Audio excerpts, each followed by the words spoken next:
Magandang araw po sa inyo lahat.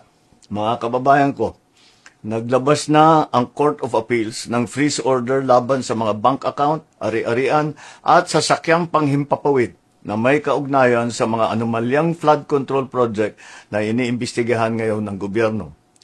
Sakop ng freeze order ang mga account at ari-arian ng Silver Wolves Construction Corporation at Skyyard Aviation Corporation, pati na rin ang mga personal account at asset ng mga individual na nasangkot sa investigasyon.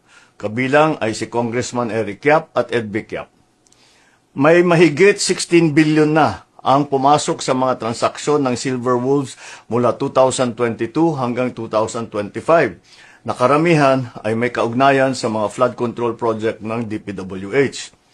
Kabuuang 280 bank account ang na-freeze, 22 insurance policy, 3 securities account at 8 sasakyang panghimpapawid, kabilang ang mga eroplano at helicopter na konektado sa Skyyard Aviation. Kailangan natin ang mga freeze order na ito para hindi maibenta ang mga ari-arian at para maibalik natin sa ating mga kababayan ang bawat pisong pinaghihinalaang ninakaw. Meron ding 8 taga-DPWH sa Davao Occidental na nagpadala na ng sulat na sila ay magsusurrender sa NBI dahil sa hinaharap nilang mga kaso. Inaasahan na rin nating lalabas ang warrant of arrest na ni Sara Diskaya itong linggong ito at hindi na rin magtatagal ang pag-aresto sa kanya. Magpapatuloy ang investigasyon, magpapatuloy ang pagpapanagot at titiyakin ng pamahalaan na ang pera ng bayan ay maibabalik sa taong bayan.